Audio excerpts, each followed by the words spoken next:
A un nuevo video. Espero que se encuentren muy bien. Bueno, vamos a ver en este caso un fallo muy interesante que tiene que ver también con la presunción del artículo 23, que es Cairone, Mirta, Griselda y otros contra Sociedad Italiana de Beneficencia en Buenos Aires contra el Hospital Italiano sobre despido. Entonces Cairone, Mirta, Griselda demanda al Hospital Italiano por despido. Vamos a ver bien qué fue lo que sucede aquí.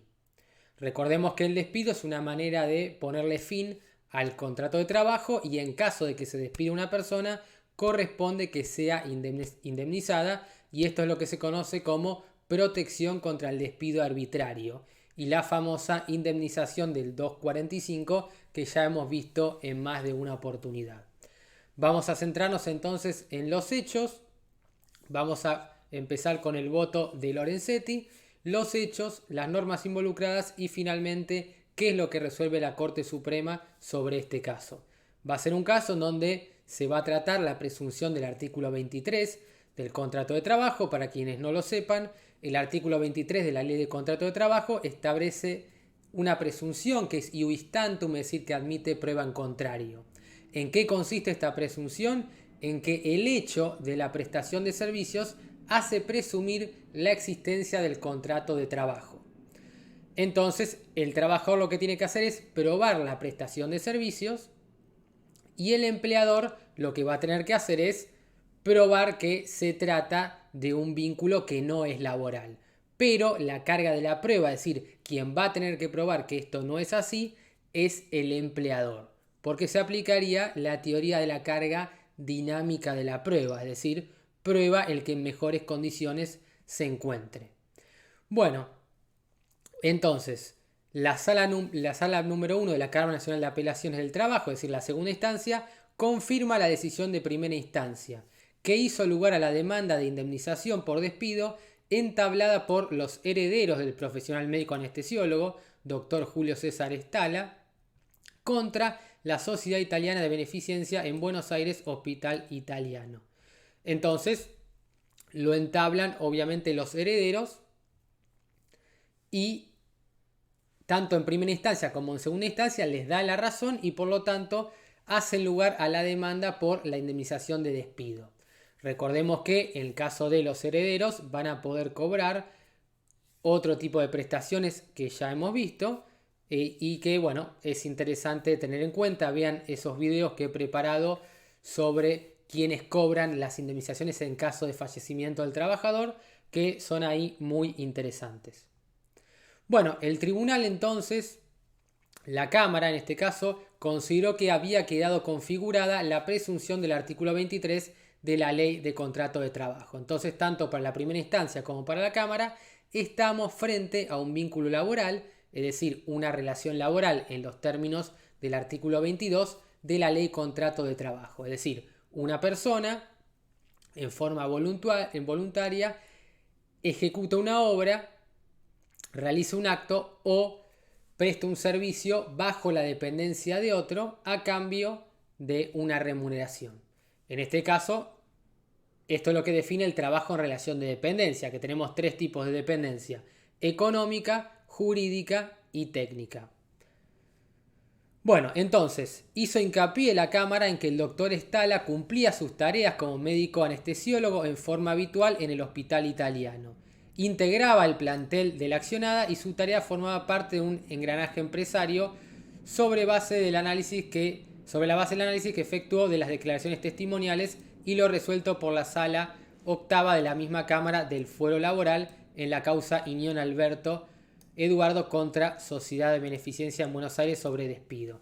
Entonces, básicamente lo que hizo la Cámara fue basarse en testimonios, en prueba testimonial que acreditara que él prestaba servicios en forma habitual y permanente en el Hospital Italiano y formaba parte de esa nomenclatura de trabajadores y parte de un engranaje empresario, como dice aquí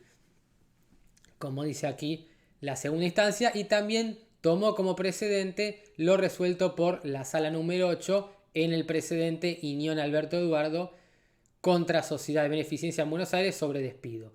Entonces arribó a la conclusión de que correspondía confirmar el fallo que reconocía al causante como dependiente de la demandada. Contra ese pronunciamiento, obviamente la demandada, en este caso el Hospital Italiano, interpone recurso extraordinario federal para que esto llegue a la Corte.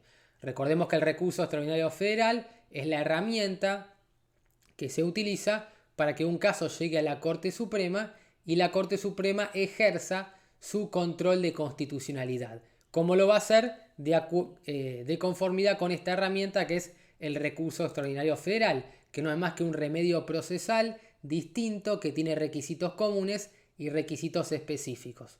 Todo lo que tiene que ver con recurso extraordinario lo tienen en 3 videos, así que los invito a que vean esos videos que van a encontrar en el canal.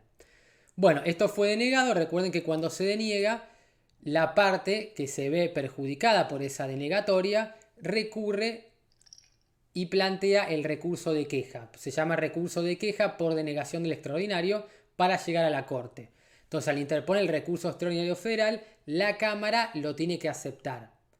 Si no lo acepta, la parte va a tener que interponer el recurso de queja para que esto llegue de todas maneras a la Corte Suprema. Bueno, entonces, ¿de qué se agravia, digamos, la recurrente? ¿De qué se agravia específicamente el Hospital Italiano? Bueno, en primer lugar, invoca la doctrina de arbitrariedad de las sentencias. Bueno, es un supuesto excepcional que permite que resulte procedente el recurso extraordinario federal. Es un supuesto que está por fuera de los 3 que dispuso el legislador en el artículo 14, inciso A, B y C de la Ley 48, y lo que quiere decir esta doctrina de la arbitrariedad de sentencias es que cuando una sentencia desconoce un derecho o desconoce prueba o determinados hechos que son conducentes y fundamentales para concluir y para arribar a una solución que sea razonable y la que se cree que es la que corresponde, se puede interponer este recurso, que es cuando el tribunal, en este caso la Cámara de Segunda Instancia, no brinda argumentos razonables que permitan apartarse de la doctrina de la Corte. La Corte tiene establecida una determinada doctrina para la mayoría de los casos y un organismo de instancia inferior, como puede ser la Cámara, necesita apartarse de esas disposiciones. Pero para hacerlo tiene que brindar argumentos, razones que sean lo suficientemente razonables o conducentes para apartarse de ese criterio. Si no lo hace, la Corte va a considerar que esa sentencia dictaminada por la Cámara es arbitraria. De que en el fallo impugnado la Cámara haya realizado un análisis parcializado de la prueba rendida en autos y transcripto fragmentos pertinentes a la sentencia dictada en otro expediente. Entonces, que se haya basado en otra sentencia y que no hizo un análisis pormenorizado, sino parcializado de la prueba. No tuvo en cuenta la totalidad de la prueba. Y esto obviamente va a hacer que se agravie la parte. Incluidas las manifestaciones testimoniales producidas en esa otra causa que no fueron incorporadas como prueba a las presentes actuaciones. Entonces tenemos un problema en cuanto a la prueba, que no se toma en cuenta la totalidad de la prueba. No hay un análisis pormenorizado, sino parcializado, selectivo. Hay prueba que se deja fuera. Por lo tanto, entiende aquí el Hospital Italiano que estamos frente a un supuesto excepcional de arbitrariedad, de la doctrina de arbitrariedad de las sentencias. Afirma que la Cámara no integró ni armonizó los elementos probatorios colectados, fundando sus conclusiones en una valoración sesgada de los mismos. Entonces, hay un problema a la hora de valorar la prueba, la valoró de una manera que no sería la adecuada, la correcta, al menos es lo que entiende el Hospital Italiano en este caso, y por eso se agravia. Sostiene que no analizó de manera circunstancial las diferencias que medían entre el control y la dependencia laboral, extremo que tiene que ser valorado para diferenciar la locación de servicios del contrato de trabajo. Entonces lo que entiende la demandada es que no había un contrato de trabajo, sino que había una locación de servicios. Y aquí es donde se discute el artículo 23, que se relaciona con el artículo 14, que nos habla de fraude laboral. Cuando se aparentan figuras no laborales para enmascarar una relación, hablamos de fraude laboral. en realidad habría una simulación fraude. Las dos cosas, porque cuando simulo es cuando aparento y le doy como una vuelta a algo que no es así, y el fraude es para eludir o gambetear la aplicación de la ley. Entonces, la idea de la locación de servicios es justamente apartarse de las disposiciones de la ley de contrato de trabajo que obviamente resultan menos beneficiosas para la parte demandada, porque en ese caso tendría que pagar las indemnizaciones correspondientes al despido. Si fuese una locación de servicios, no tendría que pagar esas indemnizaciones. Entonces dice, bueno, más aún cuando se trata de la contratación de profesionales, esto es más una locación de servicios, no hay un contrato de trabajo acá. Ese es el argumento principal por parte de la demandada. Bueno, esta corte ya declaró formalmente admisible la queja y suspendió el procedimiento de ejecución de sentencia. Bueno, esto es lo que tiene que ver con el artículo 14 de la ley 48.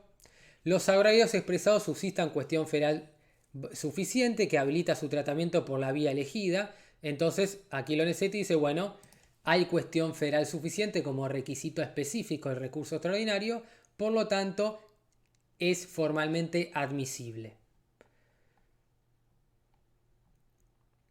En efecto, el pronunciamiento apelado incurre en una equivocada valoración de la prueba. Entonces Lorenzetti dice, sí, es verdad, tiene razón la parte actora, tenemos un problema en la valoración de la prueba. Aplica la legislación laboral a supuestos de hecho para los que no ha sido prevista y omite analizarlo a la luz de la normativa relativa a la locación de servicios regulada por el Código Civil. Y esto obviamente causa consecuencias jurídicas, económicas y sociales que exceden el caso y que los magistrados no pueden dejar de lado, ya que repercuten sobre todo el sistema de contrataciones. La configuración del supuesto de hecho de la norma que habilita la presunción de la relación de trabajo en este tipo de casos no puede sustentarse en testimonios aislados ni en la ignorancia del contexto en que se desenvolvió la prestación. Perdón, en el considerando 5 y 6 le está dando la razón a la parte demandada, entendiendo que habría una locación de servicios y no un contrato de trabajo, y que esa prueba testimonial no alcanza a los efectos de habilitar esa presunción del artículo 23. ¿No? Nos dice claramente, al menos Lorenzetti, en los considerandos 5 y 6. Entonces no resulta debidamente fundada la sentencia en cuanto asignó valor decisivo a la declaración testimonial rendida por el doctor Iñón y al pronunciamiento favorable para este profesional dictada en esta causa. Entonces dice, esta causa Iñón no tiene acogida favorable en este caso, el cual se transcribió casi en su totalidad, inclusive la prueba testimonial allí brindada. Entonces como que se basó la Cámara casi en todo el precedente Iñón, y aquí entiende al menos Lorenzetti que esto no sería aplicable porque no estaríamos frente a las mismas circunstancias de hecho, circunstancias fácticas. Sin tener en cuenta que dicho presente se refiere a una situación fáctica distinta, esto que les estaba adelantando, a la que se presenta en este caso, debido a que se trataba en el caso anterior de un médico cirujano que tenía una forma de relación y un intercambio retributivo muy diferentes a los que tienen los anestesiólogos. Entonces, para Lorenzetti claramente estamos frente a una locación de servicios y no a una relación laboral en los términos del artículo 22, y dice, este precedente Iñón, que se toma hasta la prueba testimonial, no tiene aplicación a este caso porque las circunstancias fácticas son completamente distintas. Es importante que se queden con eso. Y ahora continuaremos en un segundo video con este tema, este fallo que es un tanto extenso.